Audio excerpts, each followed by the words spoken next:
Hey guys, what's happening? How to optimize your internet for work from home and Zoom calls. So first of all, use a wired connection. Just turn off the Wi-Fi and use internet, right? Is because it's more stable.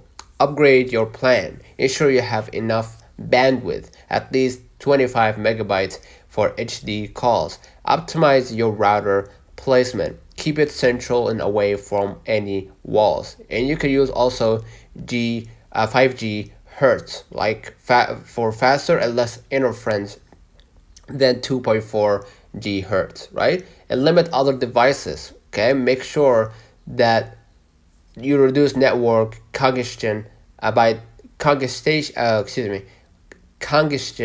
right? By disconnecting unused devices and close any necessary apps, right?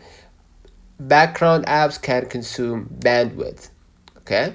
And make sure to restart your router regularly. It helps maintain optimal performance. So let me know in the comments if this video helped you. Do not forget to like and subscribe. Thank you. We'll catch you in the next.